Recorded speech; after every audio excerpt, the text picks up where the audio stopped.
Hola, buenas tardes a todos. Bienvenidos a esta charla organizada por el Instituto de Investigaciones de Historia del Derecho.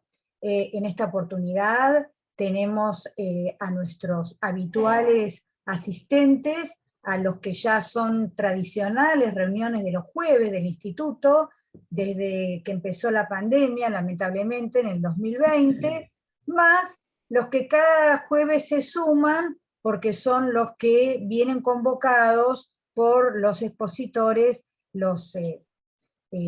expositores de primera línea que son convocados por nosotros para participar en este ciclo de charlas, de presentaciones de libros, etc. Entonces, sin más, voy a pasar a presentar a nuestro expositor de hoy, que es Jean-Baptiste Bussal. Es doctor en Derecho por la Universidad Pública de Navarra y por la Université Paul Cézanne. Su tesis doctoral versó sobre el papel de las experiencias constitucionales francesas desde la Revolución, sobre la escritura de las primeras constituciones modernas de la monarquía católica, la de Bayona en 1808 y la de Cádiz en 1812. Actualmente es profesor titular de Historia del Derecho y de las Instituciones en la Université Paris Descartes Sorbonne Paris Cité. Ha sido becario de la Casa de Velázquez en Madrid y ha participado en varios programas de investigación del grupo ICOES de la Universidad Autónoma de Madrid, entre ellos el de Historia del Constitucionalismo Español. Ha publicado, en su traducción al castellano propia, casera, hecha por mí, El espectro del jacobinismo, la experiencia constitucional de la Revolución Francesa y del primer liberalismo español, 1808-1814, y varias contribuciones sobre temas hispanos, como la monarquía en general, el Reino de Navarra, las proyecciones espaciales de las constituciones generales o francesas en general, o el caso de Normandía. Sus áreas de investigación se centran en la historia constitucional comparada, tanto sobre la epistemología de este campo transdisciplinario, como sobre casos concretos, esencialmente los procesos de modelización de experiencias constitucionales en el espacio atlántico entre finales del siglo XVIII y siglo XIX, la historia del pensamiento político, la historia de las instituciones, la historia del derecho indiano, del derecho mercantil y del derecho laboral, entre otras. El doctor Bussal se va a referir hoy a historias constitucionales comparadas, aproximaciones diversas de un campo transdisciplinario. Jean-Baptiste, es un gusto tenerte en el instituto, te doy la bienvenida y te paso el piso para que empieces a exponer. Muchas gracias. Pues muchísimas gracias por tu presentación. Muchísimas gracias al Instituto de Investigaciones de Historia del Derecho de Buenos Aires, de Argentina, por la invitación. Buenas tardes a todos. Muchas gracias a ti, Viviana. Muchas gracias a Claudia Somovilla y a Ezequiel Abasolo por vuestra invitación a participar hoy. De antemano quisiera decir que hace mucho tiempo que no hablo en español, así que quizás voy a tener algunos errores fatales y que espero que no serán fatales para la comprensión del discurso. Voy rápidamente entrando en el tema historias, insisto en el plural, constitucionales comparadas, porque aproximaciones diversas de un campo transdisciplinario. Ese campo, vine a ese tipo de campo de investigación mediante mi propio trabajo inicial de tesis doctoral, que era el estudio de una cuestión de derecho comparado, de derecho constitucional comparado, que era el modelo, que era el papel de la experiencia francesa en el momento de la escritura de las constituciones o de Bayona o de Cádiz. Poco importaba, de hecho, que hayan sido modelos importantes desde un punto de vista jurídico, porque fueron modelos, por lo menos, en la propia comprensión de una parte importante de los actores de los acontecimientos. Entonces, era más bien un objeto, el derecho comparado como un objeto de estudio, más que la propia metodología del trabajo. Y de ahí empecé a extender un poco el ámbito de mis investigaciones y me propusieron hace unos cuantos años de preparar un curso, como un curso, un manual, ¿no?, de historia constitucional comparada. En primer momento fue muy entusiasta porque me pareció muy interesante y rápidamente cuando empecé a ponerme a la tarea me di cuenta de que casi era una tarea imposible. Una tarea imposible o por lo menos muy difícil, porque porque el primera cosa, ¿qué cosa es? ¿Qué es la historia? ¿Qué es hacer historia constitucional comparada? ¿De qué se trata? ¿De historia constitucional o de historias constitucionales que se comparan? ¿De historias comparadas de las constituciones? O sea, ¿quién hace la comparación? ¿El historiador? ¿O el historiador estudia las comparaciones del pasado? ¿De historia constitucional o historia del derecho constitucional? Que no es la misma cosa.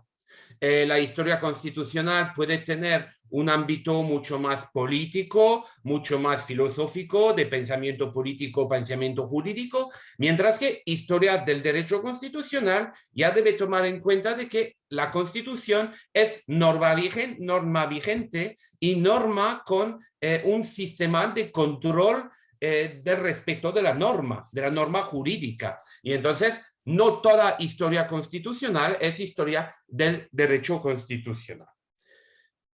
Hoy en día, con el movimiento del World History, del Global, nace ese movimiento del Global Constitutionalism, que es de esa idea de que hay un tipo de desarrollo de una constitución mundial, que es un movimiento que está además, interesa mucho y por eso también tiene ese ámbito que interesa al historiador, que es un acontecimiento actual, que nos va a decir que más o menos una cosa que nace en el mundo, en el ámbito, en el espacio atlántico a mitad del siglo XVIII y que se desarrolla a partir de ahí con las revoluciones americanas y europeas, pues desde ahí esas revoluciones que se hacen en parte por la necesidad de dar una constitución a un pueblo soberano o a una nación soberana. La constitución antes no era una necesidad, ahora sí es una necesidad, pues esa cosa se ha convertido en un acontecimiento mundial. Hay que tomar en cuenta de que cuando los talibanes caen por la primera vez, ya no se sabe si se van a caer de nuevo, pero cuando caen en principio con la intervención norteamericana y bueno, de otros aliados, pues ya se pone en Afganistán la necesidad de poner una constitución.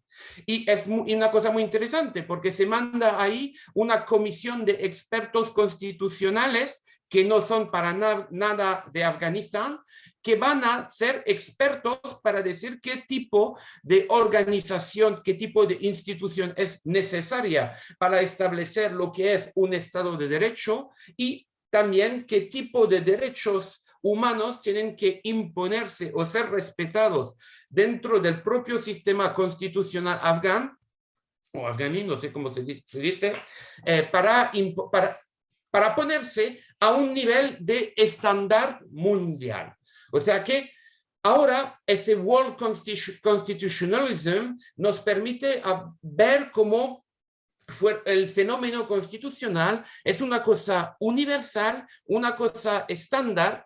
Incluso un investigador alemán, Günther Frankenberg, nos habla de IKEA Constitutionalism, o sea que una constitución ya no es la expresión del genio de un pueblo, sino que es como un montaje de técnicas, de herramientas, de una tecnología jurídica para conseguir el Estado de Derecho y la protección de los derechos humanos que se consideran como estándar.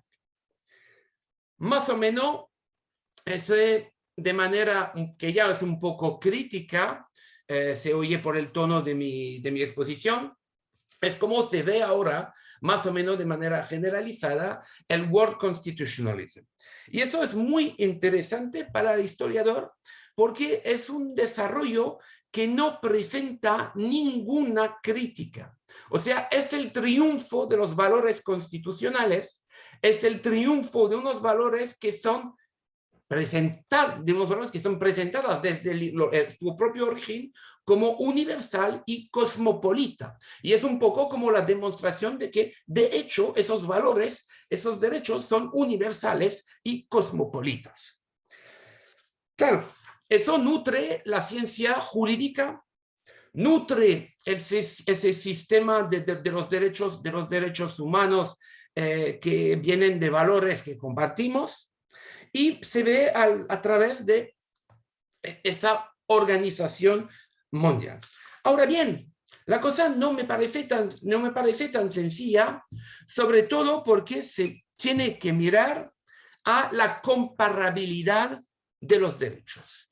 Y ahí viene, yo creo, el interés de la mirada de un historiador, porque precisamente la historia, si se toma en serio lo que es la historia, no como, porque hay varias maneras de hacer historia, pero la historia como ciencia, y ahí me referiré como a la escuela de los Anal, la historia no es juzgar, la historia no es establecer un sistema de valores, la historia no sirve para establecer lecciones morales o una filosofía moral de la historia, eso no es hacer historia. Historia es entender lo que pasa sin juicio para saber cómo las sociedades del pasado se han desarrollado. Y precisamente nos puede servir ahora el historiador puede ser muy útil para estudiar ese movimiento actual del World Constitutionalism, precisamente porque puede aportar precisamente los retos críticos del historiador para mirar cómo eso funciona. Primera cosa, vamos a ver un poco historia constitucional comparada, cómo se van a hacer cómo se van a cumplir un poco esos distintos campos, para ver un poco cómo nos situamos y cómo podemos hacer cosas pero que muy distintas y todas muy interesantes a la condición de saber claramente a qué nivel nos situemos y para qué lo hacemos, para precisamente que nuestras conclusiones que tienen que ubicarse dentro de un campo científico no salen de ese propio campo científico. Miramos primero historia y derecho. Historia y derecho. Una historia constitucional comparada es primero una historia del derecho. No existe tal cosa como la historia del derecho. La historia que existe es una historia de los derechos. De los derechos en el significado tomando en cuenta, como decía Jean Godmet, que aquí me refiero a un gran maestro francés, que decía, no tenemos que olvidar que el derecho es el producto de una sociedad, aunque se alberga con el nombre prestigioso de un legislador, del genio de un pueblo o de grandes principios universales, pues el derecho tiene mucho que ver con un ámbito geográfico, económico, social, pero también con una ideología, con una idea, incluso una idea de civilización. El hecho es un producto de un tiempo. Entonces, el historiador del derecho ya está entre dos campos. El campo del derecho que tiene que justificarse por un propio discurso de la neutralidad del jurista que tiene que defender su propia neutralidad para tener alguna legitimidad social, y por otra parte, lo que es la historia que dice que no existe esta cosa que está por encima de las sociedades humanas, que está por encima de los entes, de los seres humanos, que es el derecho como una cosa que está como en una nube, que circula encima de la sociedad y que está ahí neutral. No, los derechos dependen precisamente de las construcciones sociales. Entonces, historia de los derechos o de los sistemas de derecho y de los pensamientos jurídicos. Eso primero. Y eso nos permite, por ejemplo, nos permite deconstruir ese propio relato que nos dice que el fenómeno constitucional se desarrolla desde el siglo XVIII, desde el mundo occidental, más o menos al mundo. Porque precisamente ahí nos impone mirar cómo en otros ámbitos culturales precisamente desarrollan el derecho. Y buenos ejemplos de ellos, por ejemplo, van a ser la adaptación de lo que es la lucha contra la discriminación hacia las mujeres en distintas sociedades, que no van a tener todas la misma interpretación que se desarrolla en el propio mundo occidental, y que con mucha lógica jurídica, tal como suelen construirlas los juristas, pues pueden demostrar que es totalmente lógico su propia manera de defender la no discriminación de género. Por ejemplo, eso nos llama también historia del derecho a... Perdona, es que estoy intentando ser muy rápido porque sé que estoy muy limitado de tiempo. Historia del derecho. Ahora, derecho constitucional, constitución e historia constitucional. Hay un fenómeno muy interesante y muy llamativo. Desde el principio, casi los orígenes de la reflexión constitucional está directamente ligada a dos tipos de método o de discurso. Un discurso histórico, por una parte, un discurso de comparación, por otra parte. Muy clásicamente, discurso histórico, cómo fundar la libertad, cómo fundamentar libertad, instituciones nuevas en un mundo tradicional, sino utilizando la historia para demostrar que estas instituciones, estas libertades existieron en el pasado y hay que recobrar. Es, por ejemplo, todo el discurso de la Constitución de Inglaterra, tal como la construye, por ejemplo, Edmund Burke en reacción a la Constitución francesa de 1791. En plan de que Inglaterra no necesita texto. La historia es lo que construye la Constitución de Inglaterra. Derecho comparado. Obviamente, vamos a tomar el caso de Montesquieu. Montesquieu desarrolla el propio concepto de constitución, propio concepto político y normativo de constitución, tomando el ejemplo de Inglaterra.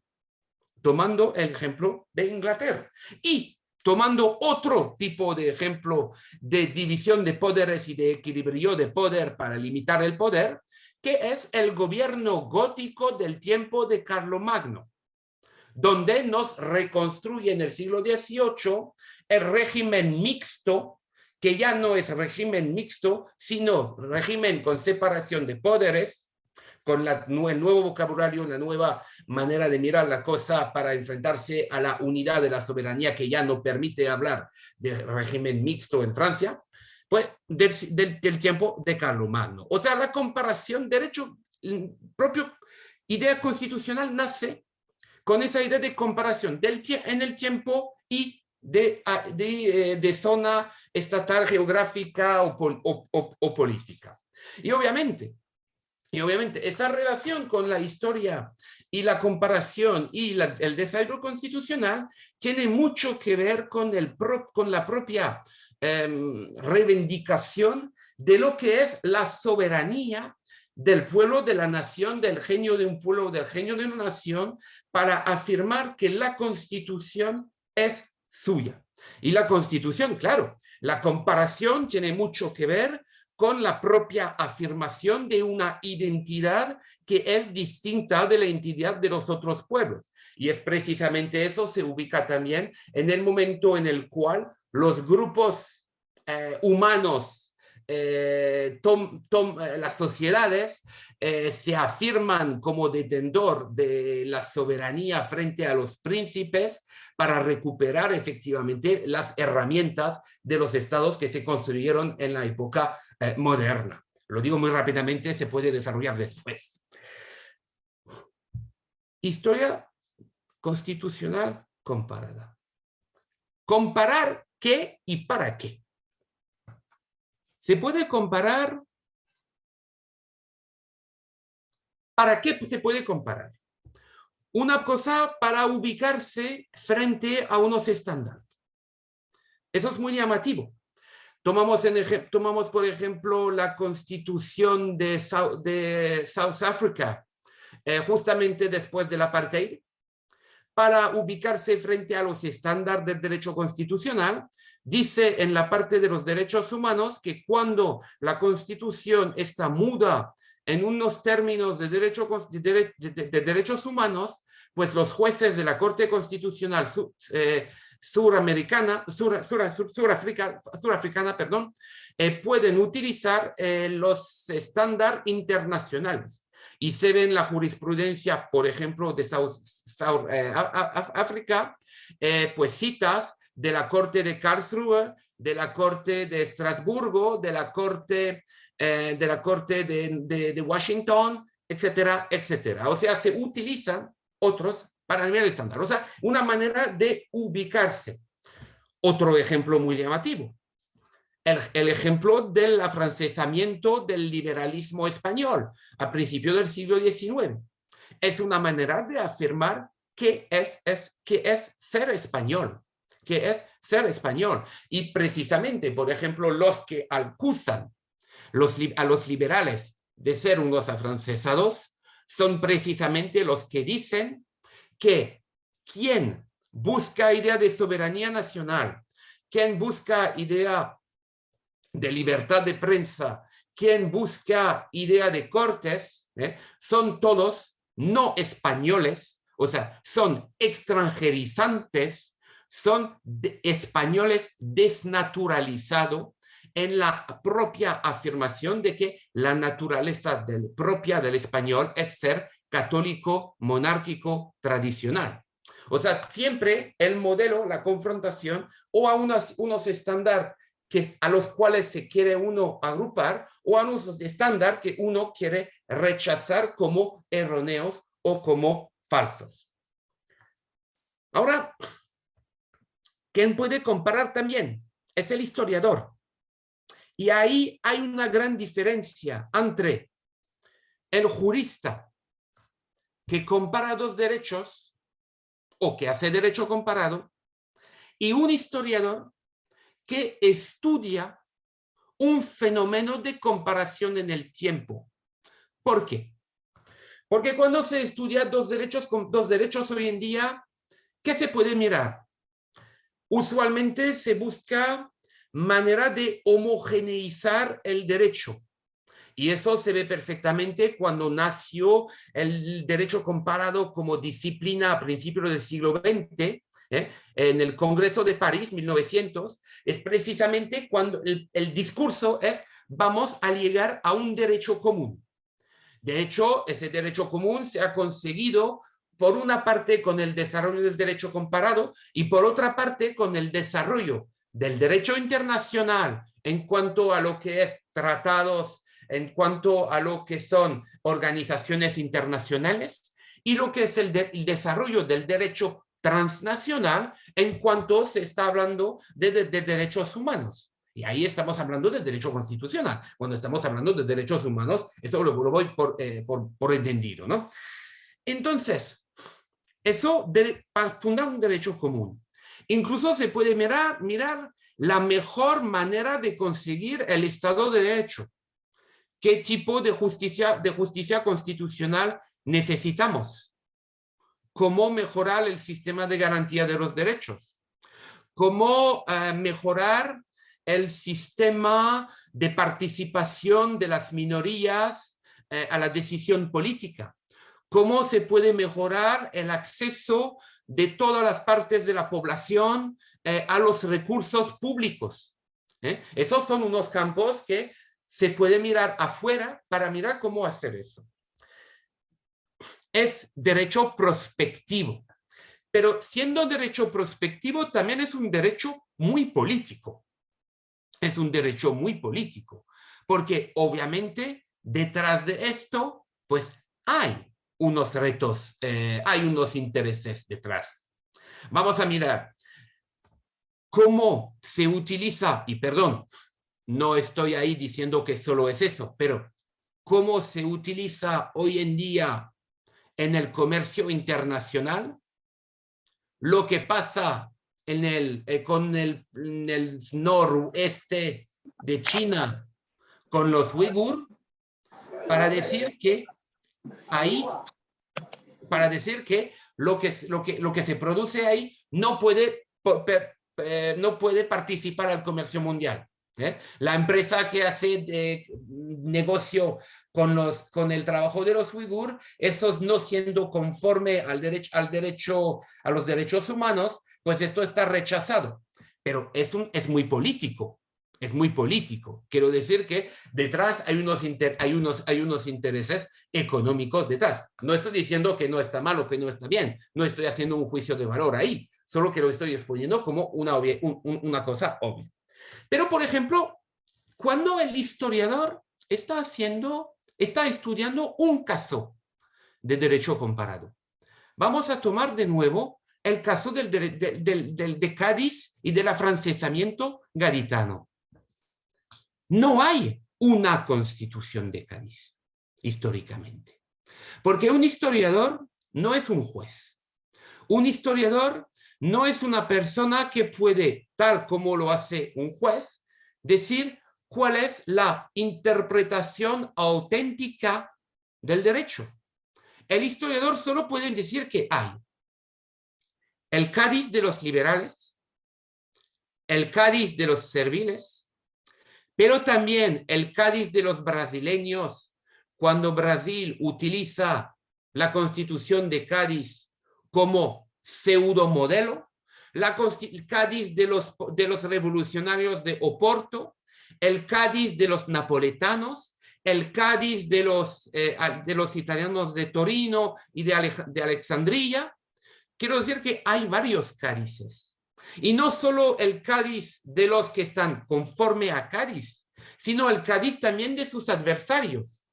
Miramos cómo se lee Cádiz por Benjamin Constant o por Haller. Benjamin Constant, un liberal, profesor y como un científico de la ciencia, uno de los inventores de la ciencia del derecho constitucional, y por otra parte Haller, un reaccionario suizo, un contrarrevolucionario suizo, que analiza Cádiz como el peor de la herejía frente a lo que es la verdad histórica, jurídica de las normas, tal como se consideran en la Europa de la Restauración. Pero todos estos cádices existen. Son realidades históricas. Y cuando el historiador lo estudia, pues no, su papel no puede ser buscar un Cádiz común, su papel no puede ser quién tiene razón o quién no tiene razón. Su papel es por qué existen varios cádices. ¿Qué significan esos varios cádices? ¿Por qué se generan y qué producen esos varios cádices? Y por ejemplo, una cosa que, y yo veo que el tiempo pasa, una cosa que es muy llamativo es la utilización de los modelos. Para hacer comparación, bueno, yo pertenezco, y lo tengo que decir para no ser deshonesto, yo pertenezco como adhiero a la escuela de Michel Legrand. Yo no creo que se pueden comparar los derechos. Se pueden mirar distintos derechos, pero comparar no se puede porque no se compara una cabra con una vaca. Sencillamente. Son dos cosas distintas que se pueden estudiar de manera paralela para saber si un queso de cabra es mejor que un queso de vaca, pero a la vez no se pueden comparar las dos cosas que son distintas. Y en ese sentido yo creo mucho en la no universalidad del derecho y en la contingencia histórica del derecho. Y en ese sentido, el modelo para comparar. Obviamente, un nivel de comparación es establecer grandes familias de derecho, es establecer ramas de derecho. Y para hacer eso se necesita una modelización que es una simplificación de la realidad jurídica e histórica. Eso nos permite una aproximación, o sea, en vez de ignorar completamente cómo funciona el derecho chino, pues mejor tener unos puntos de comparación con lo que nosotros conocemos para tener alguna idea de lo que es el derecho chino. Las familias, los modelos jurídicos en ese sentido pueden funcionar. Pero para el historiador lo que le interesa no son los modelos. Y los modelos sobre todo no les sirven. Lo que sí le sirve al historiador, creo, es la modelización. ¿Por qué? Porque lo que es interesante no es tanto el modelo francés, el modelo norteamericano, el modelo inglés, sino el proceso por quien decide que eso es un modelo de modelización. A saber, ¿qué es lo que retiene como parte del modelo, lo que ignora de la realidad y que no incluye dentro del modelo? Y además, una cosa que hoy en día es muy llamativa es, ¿qué es un modelo, entre comillas, nacional, francés, norteamericano, inglés? Perdón, pero Thomas Paine, Edmund Burke, uno nos dice en 1789, hay una constitución inglesa que podemos tener en la historia, y Paine que le contesta que no hay ninguna constitución inglesa porque no hay ningún documento en los cuales los ingleses pueden efectivamente encontrar sus propios derechos y las propias garantías de sus derechos. Son dos ingleses. Entonces, uno o dos modelos ingleses. ¿Y qué es inglés dentro de esto? Miramos el modelo francés para España en aquel momento de las revoluciones. Pues no hay. Lo que es yo como francés, y por haber estudiado un poco el derecho constitucional francés de la Revolución Francesa, el modelo francés que dicen es muy poco francés. Es muy poco francés. O sea, es una parte francés, pero también es muy suizo, es muy italiano, es muy inglés, es muy norteamericano. Quiero decir que es dentro de un ámbito que no es francés. Lo que es muy interesante para luego preguntarse qué es lo que precisamente se identifica con una experiencia nacional y no. Y además, incluso dentro del propio espacio político francés o del propio espacio político español, como lo decía antes, no hay un modelo único, hay varios modelos. Jean-Baptiste, se terminó el tiempo, ¿sabes? Vamos a cerrar y volver a entrar con el mismo link para que termines tu exposición. O sea que nos vamos y volvemos a entrar con el mismo link. Nos vemos en un minuto, ¿ok?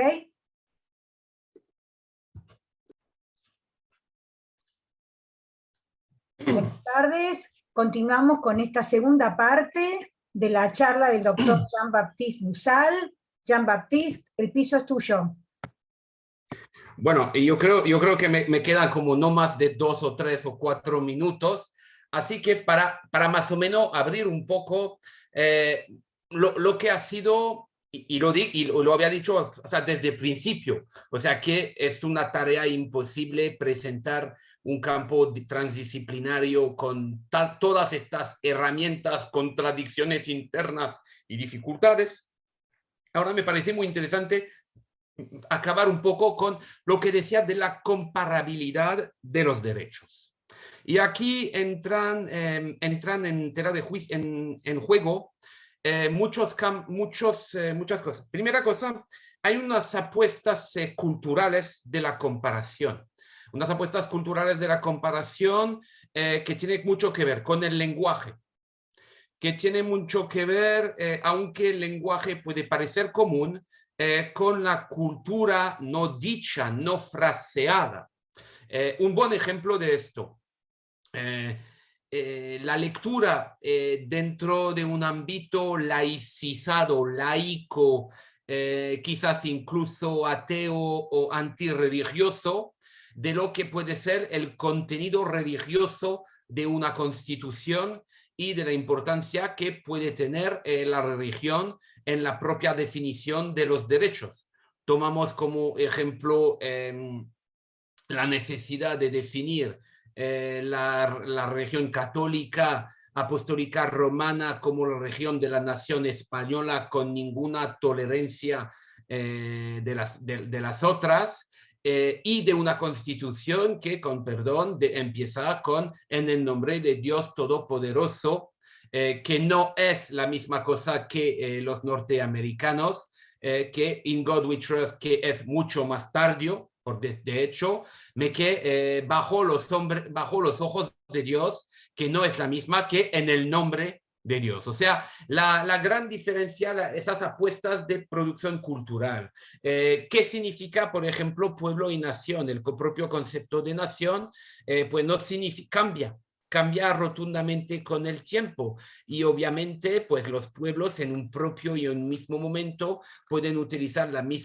mismas palabras, pero con sentido completamente distintos y con consecuencias absolutamente distintas. Eso es una gran tarea, una gran dificultad, y eso nos llama, por ejemplo, la atención de cómo se puede hacer derecho comparado sin hablar los dos idiomas de los países sobre los cuales se comparan, y eso es una pregunta que no se plantean, por ejemplo, que no se plantean en el mundo angloamericano inglés hablante, porque obviamente ahí no comparan. Un estudio, un ejemplo muy llamativo, la Corte Suprema de Sudáfrica durante mucho tiempo, lo he dicho, había citado la jurisprudencia de Karlsruhe, hasta que la única juez de esa Corte Suprema que hablaba alemán, pues dejó su cargo, y ya la Corte de Karlsruhe ya no hay nadie que la cita dentro de las sentencias de la Corte Constitucional de Sudáfrica. Eso es una cosa muy importante. Ahora yo pondría una cosa que es un poco provocativa, con perdón, un poco provocativa, que es el peso de la academia. El peso de la academia.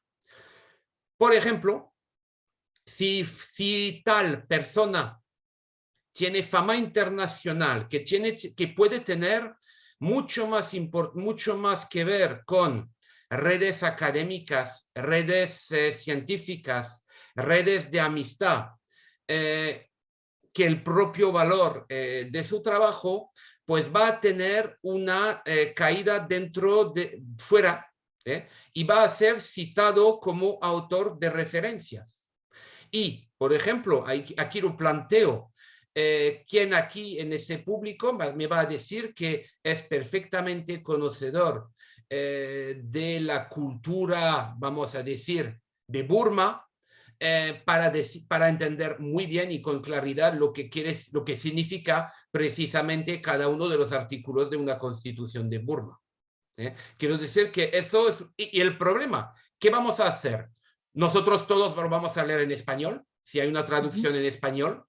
Lo vamos a leer en inglés, porque la mayoría de nosotros hablamos el inglés o leemos el inglés. Y aparte de esto, nadie lo va a leer en burmés. Y eso es un gran problema. Entonces puede ser un profesor de Burma que habla inglés, que produce un artículo al cual vamos a tener acceso y nos vamos a fiar de lo que cuenta, cuando lo que cuenta no necesariamente es válido desde un punto de vista científico. Y eso es muy interesante porque precisamente ese tema de la academia es una cosa que falsea mucho de los resultados y muchas de las aproximaciones, porque efectivamente nosotros tenemos que fiar de nombres y no de un procedimiento científico, lo que es el problema. Y luego, como soy historiador del derecho y que Viviana me ha apuntado que tengo en el público el honor de tener algunos constitucionalistas. Obviamente, el campo de la historia constitucional o de las historias constitucionales no es monopolio de nadie. Primero, es monopolio de pueblos si nos situamos en un ámbito político y unos políticos de izquierda o unos políticos de derecha van a decir cosas contrastadas para apoyar, legitimizar su propio discurso político. Eso es político y no es nuestro campo. Por otra parte, el de derecho constitucional va a utilizar la historia constitucional, y perdón, cuando no estoy ahí afiliando cada uno a su campo, pero él que tiene ¿cómo decir? La démarche, perdón, no me viene la palabra, el procedimiento del constitucionalista se plantea otro tipo de pregunta de las preguntas que se plantea el historiador del derecho. No significa que uno es más válido que el otro, sino que el procedimiento de uno llega a un tipo de conclusión y el procedimiento de otro a otro tipo de conclusión. Y esas conclusiones son válidas dentro de su campo, significa que el fallo y el peligro es generalizarla y sacarla de su campo y de su procedimiento. Porque al fin y al cabo, cuando nosotros yo solo lo que he hecho hoy es decir los problemas para hacer historias constitucionales comparadas, pero al fin y al cabo, cuando hemos decidido qué queremos estudiar, qué queremos demostrar, y hemos conseguido demostrar algo, luego reconstruimos el discurso de la metodología para decir, ojo, aquí está el límite de mi propio trabajo. Mi metodología es para demostrar una cuestión, para plantear una cuestión, y solo es válido para esa cuestión. Y por consiguiente, ahí concluyo que efectivamente es un campo transdisciplinario muy rico, pero que pueden tener discursos y conclusiones opuestas, y todas válidas a la condición de admitir que son campos distintos, que se cruzan, que se entrecruzan, pero que algunas veces no se encuentran. Muchas gracias. Bueno, muchas gracias, Jean-Baptiste. Seguro que con esta brillante exposición va a haber muchas voces, encuentros y desencuentros seguramente, porque creo que vos lo provocaste especialmente. Así que con este auditorio que tenemos de tantos especialistas, ponemos a consideración de todos la exposición de Jean-Baptiste para comentarios, preguntas, lo que consideren. Si pueden hacerlo a través de la manito amarilla, van a poder ayudarme a ordenar el debate.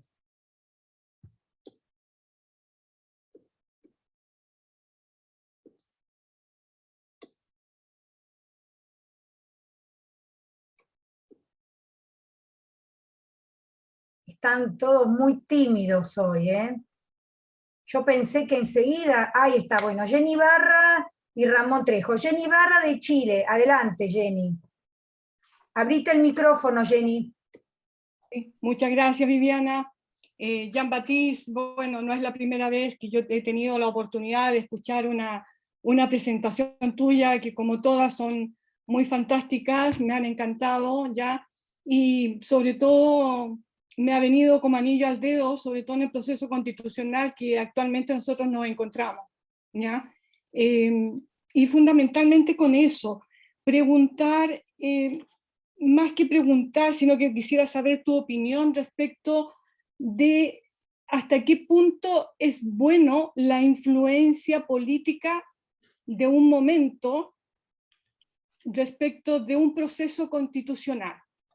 ¿Es buena? ¿Es mala?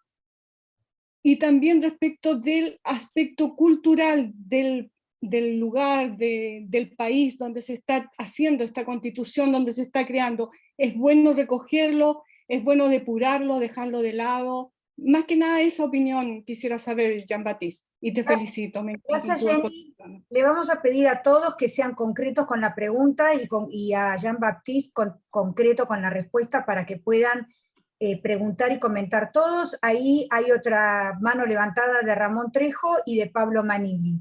Así que no sé si Jean-Baptiste, ¿querés contestarle a Jenny o querés esperar que te hagan las otras preguntas? Muy rápidamente, pues muchísimas gracias por tus comentarios. Bueno o malo, la verdad que yo no lo sabré decir. Porque yo no, bueno, si yo fuera político o si yo fuera dentro de un ámbito de opiniones, me pondría en bueno o malo, dependería de cómo se utilizan las experiencias foráneas o del pasado o las perspectivas del futuro, o sea, la tradición versus versus progresismo, tradición, o sea, ese tipo de cosas. No, yo creo que lo que es interesante es qué revela. O sea, el papel del historiador es tener la mirada crítica, decir, pero ¿qué revela? ¿Qué nos quiere decir? ¿Por qué fulanito nos está proponiendo un modelo de tal año o un modelo de tal país? ¿Qué significa que hay detrás? Porque muchas veces, y aquí no son palabras mías, la utilización del modelo revela mucho más de sí mismo que del modelo propio. Es un discurso no sobre el otro, pero sobre sí mismo. Bueno, muchas gracias. Ahí hay una pregunta, Ramón Trejo, abrite el micrófono, contanos de dónde sos. Muchas gracias. ¿Me escuchás bien? Ramón, yo soy profesor de Derecho Constitucional. No sé si me escuchás bien, Viviana. Perfecto. Una pregunta muy cortita. Primero agradecer la exposición de Jean y después preguntarle acerca del lugar que le da él al concepto teórico de poder constituyente originario, de pueblo originario como formador de la Constitución frente a este movimiento mundial de derecho constitucional. Esa preguntita cortita nada más, gracias. Un ejemplo para contestar, muchas gracias por la pregunta, una cosa para contestar, por ejemplo, cuando las Naciones Unidas mandaron ese grupo de expertos para preparar la constitución de Afganistán, el papel era a la vez, y perdón, voy a ser poco políticamente correcto, a la vez era un discurso que decía había que civilizar a estos salvajes que no entienden nada de derecho constitucional y de Estado de Derecho, pero por otra parte los expertos tenían eso claro, no lo decían así, pero y en otro lado decían, ojo, vosotros sois expertos y sois ayudantes, pero tenéis que hacer todo lo posible para que vuestras propuestas solo aparezcan o sean consejos para que luego el pueblo afgano soberano pueda decidir. Es un papel que está, a mi parecer, entre imperialismo y, por otra parte, respetar el principio de soberanía del pueblo. Bueno, muchas gracias, Jean-Baptiste. Pablo Manili, de Argentina, adelante. Después está Alfredo Flores, de Brasil, y José Santiago, que me va a decir de dónde es. Adelante, Pablo. Jean-Baptiste, merci beaucoup. Yo me he quedado pensando en tu afirmación de que el derecho comparado no sirve, ¿no? No sé si voy a poder dormir esta noche después de haber escuchado. Perdón, no he ido bien.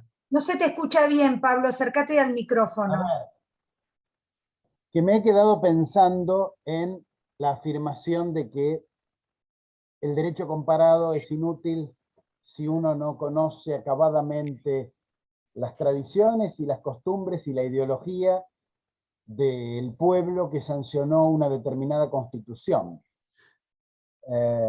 Y prometo que me lo voy a quedar pensando, Jean-Baptiste, pero yo creo que tengo una pequeña discrepancia con esa afirmación en el sentido de que uno puede hacer un análisis comparativo de las normas, que este sería un primer nivel de análisis, el más sencillo. ¿Cómo está redactado en mi país? ¿Cómo está redactado en tu país? habría un segundo nivel de análisis del derecho comparado, que es cómo es la jurisprudencia que aplica esa norma en tu país y cómo es en mi país. Ahí ya podemos distinguir jurisprudencia del Superior Tribunal o Corte Suprema o Consejo Constitucional en el caso de Francia, o Corte Constitucional en los países que tienen un sistema concentrado, o también podemos bajar y cómo la interpretan los jueces comunes. Puedo llegar a coincidir contigo en una muy pequeña porción, que es la siguiente: nunca vamos a tener la misma idea total del derecho que tiene un jurista de ese país. Pero creo que sí tiene utilidad hacer este tipo de comparaciones distinguiendo estos niveles, el nivel normativo, el nivel jurisprudencial, y podemos agregarle un nivel de doctrina, de academia, como tú decías, ¿no? Quiero conocer tu reflexión respecto de esto. Gracias. Efectivamente, gracias por gracias por el comentario, y voy a retroceder, no porque he dicho una tontería, sino porque he dicho alguna cosa mal. Efectivamente, bueno, yo he cortado, efectivamente hay varios niveles de la comparación. Hay el nivel descriptivo. Yo no utilizo las mismas palabras, pero ahí también me ubico dentro del campo del historiador crítico, en ese sentido. O sea, que hay un nivel descriptivo, qué pasa por una parte, qué pasa por la otra. Hay un nivel efectivamente de confrontación para mejorar cada uno de los derechos, y hay el nivel que es el más, que me parece a mí un poco una locura, o una ideología, que es el nivel del derecho común. En ese sentido, y mi idea más bien cuando digo que me adhiero a Michel Legrand, es precisamente para decir que la comparación es sencillamente imposible en sí misma. O sea, es decir que al fin y al cabo las trabas a la comparación son tantas que hay que tomarlas en cuenta para ver el efecto limitado que puede tener, o sea, la comparación descriptiva, o sea, la comparación de procedimiento, la comparación de las normas. Eso no digo que no se puede hacer, y no digo que no tiene su utilidad. Por ejemplo, tiene su propia utilidad. ¿Qué mejor manera de entender su propio sistema jurídico que de decir, mira, en otros países funciona de otra manera? Y eso es un nivel que es muy útil. Así que, perdón, si yo he dicho inútil, soy un tonto y no he querido decir inútil en ese sentido, pero quiero decir que hacia un cierto nivel hay que mirar hasta qué punto sirve. Sería mejor dicho, hasta qué punto sirve y cuáles son los límites en cuanto a conocimientos que producen. Bueno, muchísimas gracias. Muchas gracias, Pablo, por la pregunta. Gracias, Jean-Baptiste, por lo ajustado de la respuesta. Alfredo, te doy el piso. También te pido pregunta concreta, porque el tiempo pasa. ¿Me escuchás bien? Perfecto. Sí, bueno, Jean-Baptiste, es un placer reverte, al menos virtualmente, desde La Rábida. Sé que fue muy, muy bueno allí. Y tenía siempre un tema muy, muy importante, que el tema de Cádiz, que siempre estaremos acompañando tu trabajo por eso, ¿no? Y aprovechando un poco eso de que hablabas en términos metodológicos, yo estaba intentando ubicar el locus de ese debate metodológico que propones, porque yo veo, tal vez desde París, desde un poco la influencia de Pierre Legrand, hay una línea un poco fuerte de debate respecto de si es posible hablar de trasplantes y si es posible hablar de comparación, pero de todos modos, en el mismo escenario que te ubicas, yo me pregunto una cosa muy simple. Cuando se empezó a hacer un trabajo que Soleil recuerda muy bien respecto de hacer una comparación, se trataba un poco más de derecho comparado, eso pienso en la Société en 1869, ¿no? Es decir, que desde la Société se trabaja más en términos claro que era posible trabajar el derecho constitucional, pero gran parte de los libros que salen, las publicaciones en revistas francesas, son también hablando de derecho privado por el tema del Code, ¿no? Y bueno, la discusión del derecho público Eso me parece que no es al mismo tiempo, o por lo menos el debate del derecho constitucional o derecho público comparado, tal vez tengamos que ir a Ameriquini, que se evite el inicio del 20, y ver una repercusión ahí, o cómo se ubica la distinción entre la discusión metodológica en derecho privado y derecho público. Gracias, muy amable, gracias. Muchas gracias por tus comentarios. Lo que es paradójico es que el derecho constitucional nace con la comparación. Y eso ya o sea, cuando el propio concepto de constitución como norma política, como objeto político y norma jurídica se funda a partir de Bolingbroke, con la intervención de Montesquieu, con la intervención de Vatel, con la intervención de Rousseau y tal cual, hasta la invención del poder constituyente en Filadelfia y luego del gobierno representativo por Sieyès. Ahí siempre hay comparaciones, y es muy llamativo que un país como Francia, que se define como modelo, tiene una obsesión en sus discursos de decir lo que hacemos es tan nuevo que no tenemos modelos. Y aunque dicen que no tienen modelos, pues tienen que mirar, y los romanos decían, y los griegos decían, o sea, una obsesión por eso. Pero luego, claro, después de las guerras napoleónicas y bueno, del surgimiento de los pueblos y de las naciones en Europa, y luego en el momento de la Restauración, hay la afirmación de que la Constitución tiene mucho más que ver con el genio de un pueblo que con las ideas universales tal como las propone en Francia. Y por ese motivo, en el siglo XIX, tiene ese impacto de esa propia idea de que el ser genio de un pueblo. Y a la vez, el ejemplo exactamente contrario son los napoletanos o son los de Torino, que adoptan la Constitución de Cádiz para ahorrar durante el tiempo de preparar su propia constitución. O sea, a la vez hay eso. Y efectivamente, el gran momento de la comparación del derecho público, pues nace de la forja de la ciencia del derecho público a partir de los años 1890 y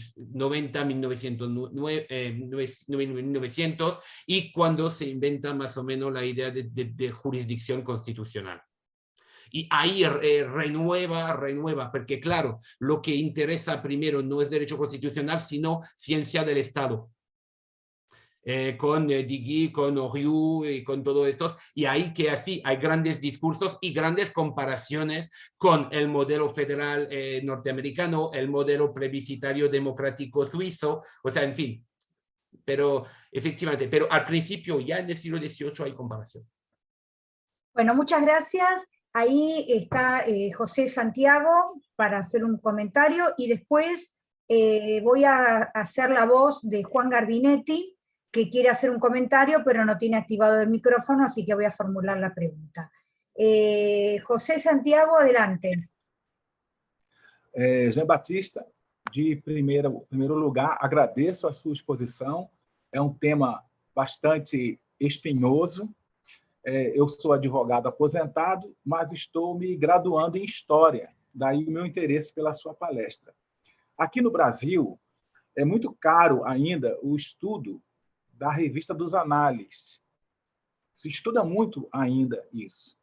E eu me lembro que o Braudel, lá na década de 30, né, falou dos tempos curtos, tempos longos, tempos médios da história.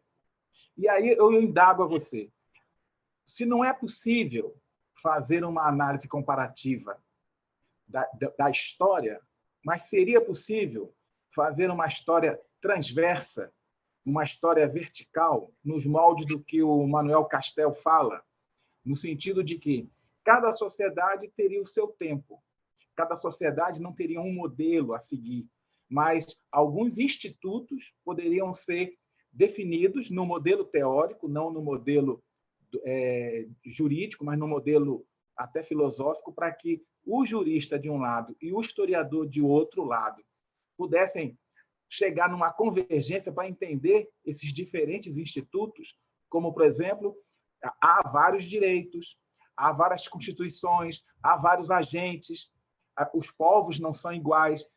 Não caberia ao historiador tentar convergir com o jurista para entender esses institutos? É a minha indagação que eu faço. Gracias. Obrigado. Adelante, Jean-Baptiste. ¿Querés contestar? Perdón, tengo que admitir que entiendo poco el portugués, así que no estoy muy seguro de haber entendido completamente el punto de la pregunta. Perdón, con disculpas. José, Puedo tentar hablar en español. Mi español es poco, pero la pregunta podría ser resumida en la siguiente sentencia. Los historiadores y los juristas no deberían caminar juntos en sentido de que los institutos jurídicos de las constituciones a serem comparadas puedan ser analisadas a partir de modelo conceitual único. Es la minha indagação. Si yo he entendido bien la pregunta, pero no estoy seguro, así que perdón. Yo creo que efectivamente el problema de la historia del derecho es que es una cosa de loco. Porque por una parte es un jurista y si uno es jurista tiene que estudiar la dogmática. Y por otra parte, el historiador no puede ir por la dogmática. Y en ese sentido es desconstruir la dogmática para estudiar la dogmática. Eso por una parte yo creo de la respuesta. Por otra parte de la respuesta yo creo que unos análisis transversales, unos análisis macro, en ese sentido de modelos, siempre es útil, siempre es útil.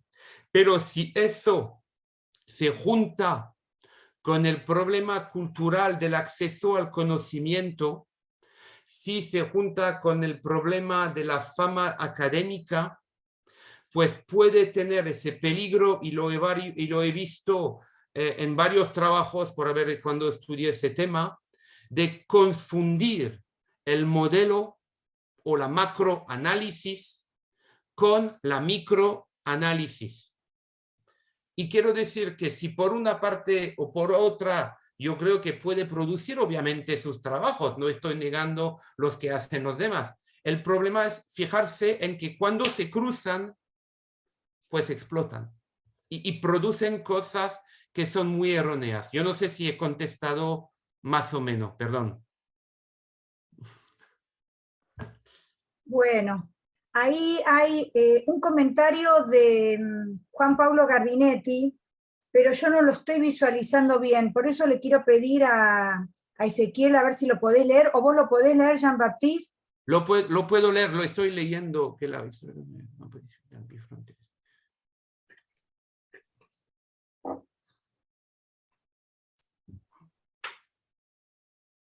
Sí, yo creo que efectivamente la historia constitucional es un campo bifronte, yo creo que sí, eso me parece muy obvio. Incluso adjuntaría un otro nivel, que es el nivel político. Porque al fin y al cabo, pues la historia, el derecho constitucional, pues no deja de ser un derecho político. Y siendo derecho político, pues sostiene o está sostenido por unos valores, que son valores que obviamente son filosóficas y son políticas. Y en ese sentido, claro, eso va como eso va directamente crea una dificultad y en la metodología histórica y en la metodología dogmática del jurista. Porque efectivamente si se hace doctrina jurídica, pues hay que distinguir la doctrina jurídica de lo que es la propia ideología política. Pero ahora está muy implicado entre los dos, creo. Y eso que precisamente lo que crea una gran dificultad y lo que crea una cosa muy llamativa de ver hasta qué punto artículos sobre el World Constitutionalism se terminan con un discurso triunfante.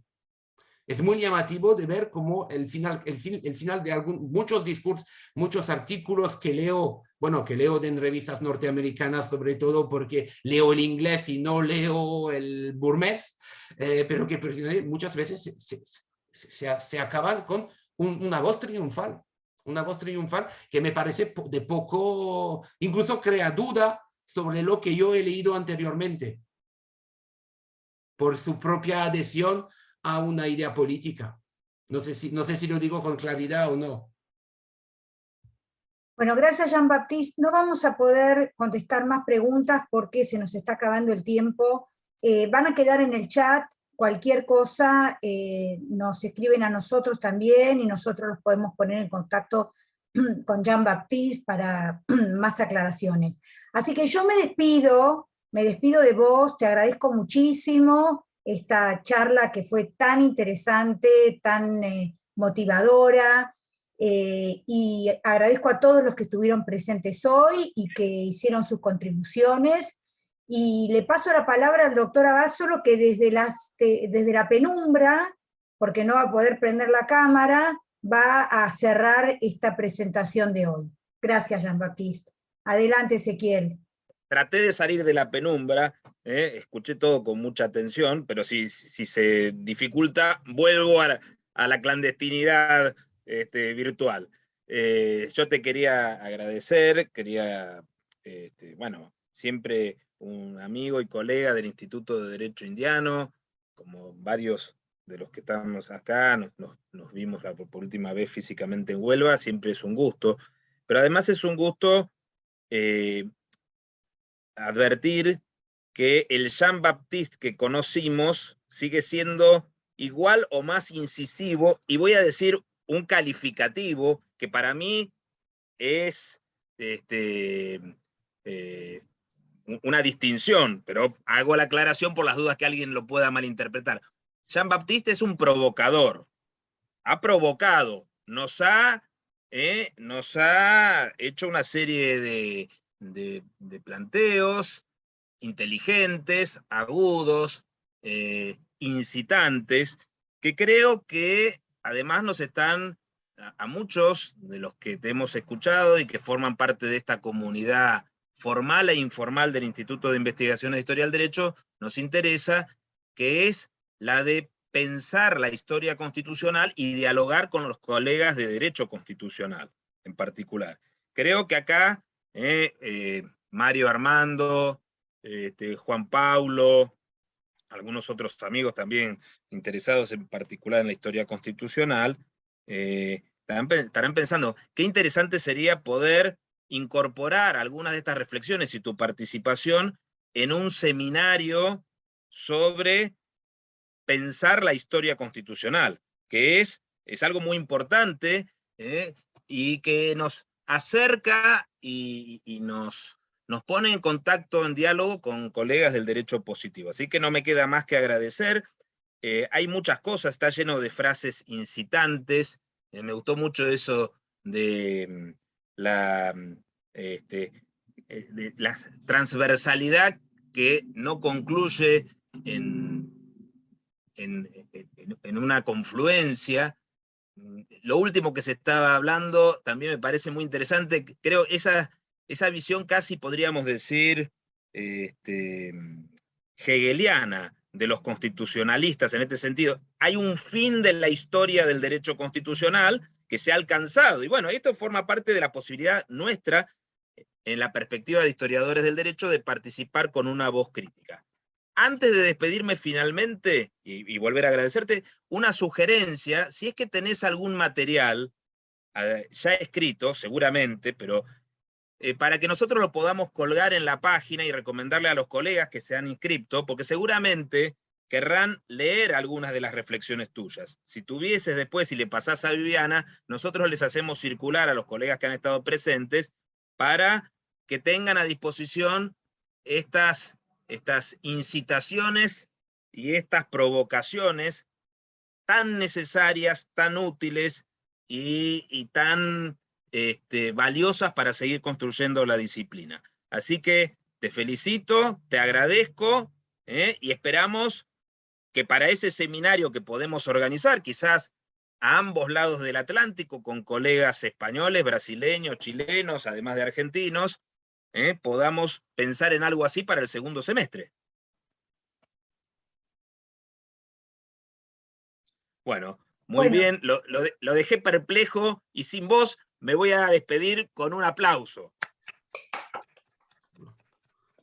Bueno, Jean-Baptiste, te queda 1 minuto para despedirte.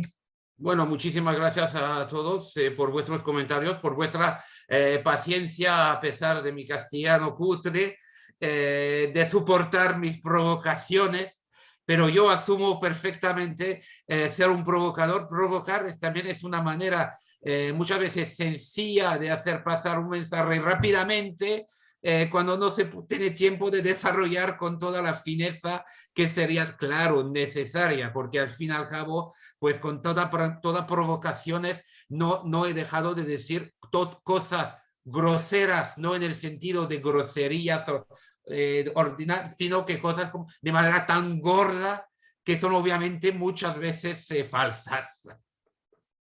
Bueno, muchas gracias. Gracias a todos. Hasta la próxima. Gracias. Gracias.